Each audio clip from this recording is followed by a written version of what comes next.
विक्रम सम्वत 2009 सालमा स्थापना भएको हजुर पुनर्निर्माण भएको। पुनर्निर्माण। अनि सिद्ध भगवन्तनाथ चाहिँ को हुनुहुन्थ्यो त खासमा? यो म भनौँ कि तपाईँ भन्नु? हजुर भन्नु, म भनौँ। केही फरक पर्दैन। यो चाहिँ नि सिद्ध भगवन्तनाथजी यहाँ चाहिँ नि दक्षिण भारत के ठाउँ गरे दाइ? हन्डुर कहलुरका यहाँ चाहिँ नि राजा अघि। हजुर। राजा भइसकेपछि उहाँले चाहिँ उहाँको राजपाट चाहिँ नि उहाँ जवानी अवस्था हुने बेला त्यहाँलाई चाहिँ केही अहिले दैवीय शक्ति चाहिँ प्राप्त भएछ।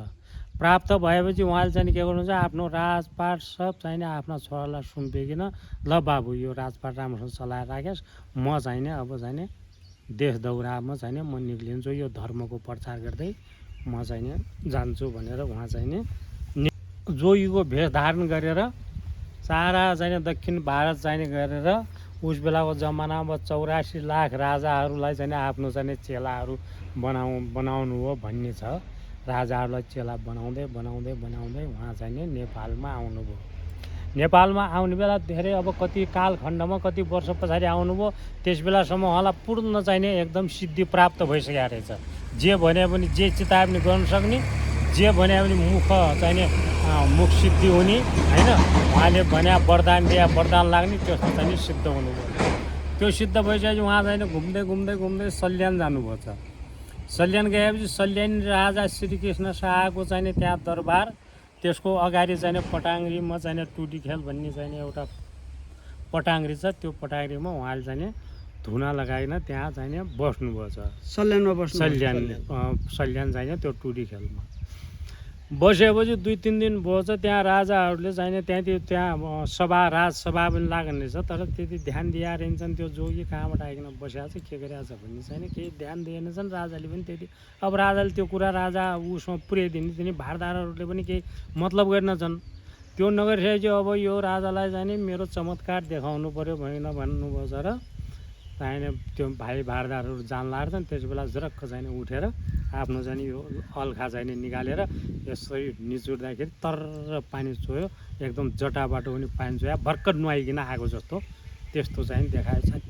तिनी भारदारहरूले मजासँग अचम्म मानेछन्, यो जोगी त यस्तरी बस्याउ यहाँ, यस्तरी नुहाइकन आएको जस्तो, कपाल पनि सारा भिजाएको छ, लुगा पनि सब भिजाएको छ, यो क्या छ म यो चमत्कारै भयो त यो त भनिकन भनेछन्। र श्रीकृष्ण शाहलाई चाहिँ गई भनेछन्, सरकार यहाँ चाहिँ यस्तो यस्तो जोगी 3-4 दिन भयो त्यहाँ धुनी लगाइ बसिया छन्, आज त यस्तो चमत्कार देखायो नि, जादुगर हुन् कि के हुन् नि होइन भने त्यो जोगीलाई चाहिँ यहाँ बोलाइ ल्याउ त भनेर भनेछन्। र गएछन् र बोलाइकन रात दरबारमा त्यहाँ लगेछन्।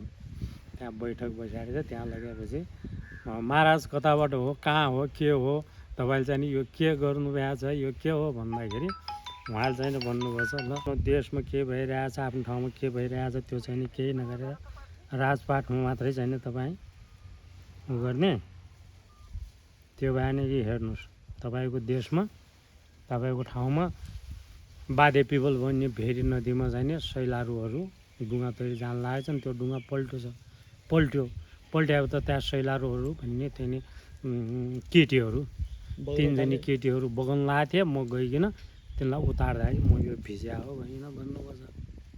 त्यो चाहिँ तपाईँ त राजपाटमा लिप्त भए मान्छे आफ्नो चाहिँ प्रजाहरूले के गरिरहेका छन्, कसो गरिरहेका छन्, खाएका छन् छैनन्, कसरी चाहिँ बसिया छन्, के गरिरहेका छन्, तपाईँलाई त केही मतलबै रहन्छ भने भएन।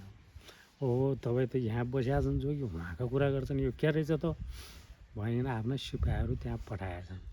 यो हो कि होइन बुझ त भनेर त्यहाँ पठाइकन त्यहाँ सोद्धाखेरि यहाँ चाहिँ के भयो अब हिजो भन्दाखेरि यसो यसो भयो, डुङ्गा तर्दाखेरि डुङ्गा पल्ट्यो। यहाँ सैलारूहरू 3 केटीहरू 3 केटी बगन लागेको थिए। एउटा जोगी कताबाट आएर तिनलाई चाहिँ उतारेर फेरि उतापट्टि गए हुन्, कता वल्लभ भइगयो 3 जोगी। हो यो कुरा सही कुरा हो होइन भनेपछि त्यो राजा श्रीकृष्ण शाहलाई ओहो यिनी त सिद्ध रहेछन् भनेपछि गएर चाहिँ मासु मागेर खुट्टामा ढोगेर मैले बिराएँ, अनि मैले जान्न गुरु भनेर आफ्नो गुरुमा मानेर थापना गरिकन तपाईँ मेरो गुरु, मैले जान्न, मैले मेरो के सेवा गर्नु पऱ्यो, मैले के गर्नु पऱ्यो हजुरलाई, अनि के चाहना छ हजुरको भनेपछि नाइ केही चाहना छैन, ठिक छ बरु तिमीले भन, म त जोगी हो, मलाई चाहिँ के चाहना छैन, तिमीलाई के चाहना छ भन्दाखेरि मलाई चाहिँ यो पूर्वतिरबाट चाहिँ राम शाहको चाहिँ राज्यीकरण गर्दै आएका छन्, अब यहाँसम्म आइपुगे त्यो भए हामीलाई त्यसबाट मलाई चाहिँ बचाएर मेरो राज्य बचाइदिनु पऱ्यो हजुर। अनि त्यति गरी होस् प्रभु भनेपछि ल ठिक छ त त्यसले धन्दा नमान म चाहिँ यहाँबाट चाहिँ काठमाडौँतिर जान्छु भनेर उहाँ हिँड्नुपर्छ। हिँडेपछि उस बेला चाहिँ गोर्खामा पृथ्वीनारायण शाहको दरबार राजा त्यहाँ गएर चाहिँ चमत्कार देखाउनुपर्छ गुरुले देखाएपछि गुरुलाई चाहिँ दण्डवत गरेर गुरुलाई चाहिँ सपना दिनुपर्छ यस्तो ठाउँमा यस्ता जोगीहरू आछन् त चाहिँ त्यहाँ गएर त्यो गुरुसँग भेट भइन त्यहाँलाई सपना भयो छ बिहान गएर भेट्दाखेरि ल के छ तिम्रो चाहना भने केही चाहना छैन म यसो गरेर सल्यान राजा म श्रीकृष्ण शाह छ त्यहाँ चाहिँ मैले वचन दिएर आउँछु यो राज्य बचाउने सल्यान राजाको त्यो भए हामीलाई तिम्रो छोरी बेलास कुमारलाई सल्यान राजा चाहिँ श्रीकृष्ण शाहका छोरा रणोदीप शाह नि है रणोदीप शाहलाई चाहिँ तिम्रो छोरी दिनु पऱ्यो भनेपछि ल गुरु मैले चाहिँ जे हजुरले भनी बक्सिन्छ म गर्छु म दिन्छु मेरो छोरी भइन भनेपछि त्यहाँको सम्बन्ध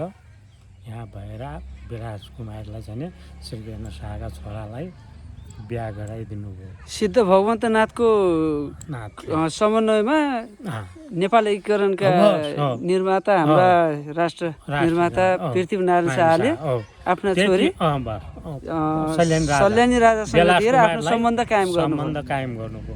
सम्बन्ध कायम गरिसकेपछि अब चाहिँ भनौँ गुरु मैले चाहिँ अब के गरौँ मैले त अरू सबै पश्चिमतिर सहर गर्दै गएँ मैले किर्तिपुरसँग सहर गर्न सकिनँ। किर्तिपुर सहर गर्दाखेरि मेरा चाहिँ कालु पाण्डे जस्ता पहलवान त्यस्ता चाहिँ वीरले पनि मृत्यु भयो।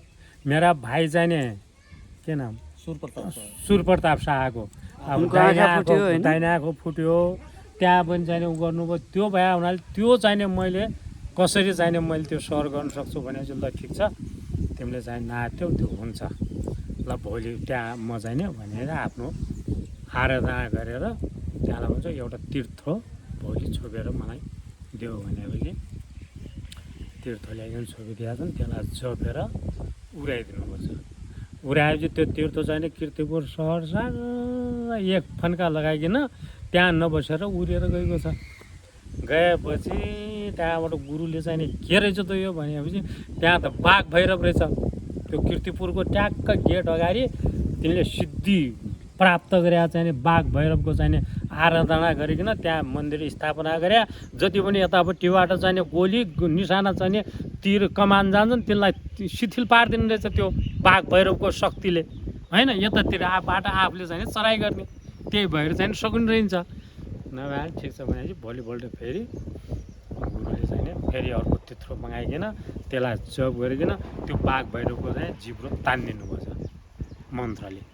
मन्त्र सिद्धि प्राप्त गरी जिब्रो तानिदिएपछि त्यो चाहिँ ऊ भयो निस्तेज भयो। निस्तेज भएपछि त्यत्रो उडाइदिनु भयो सर घुमेर त्यही मन्दिरको माथि गजुरमा बस्यो छ त्यत्रो बस्यो। ल अब सात चराइ गर जित्दिन्छ भनेपछि त्यसपछिको आक्रमणमा पृथ्वीनारायण शाहले तयार गरेका थिए आफ्नो सैन्य चढाइ गरे जिते।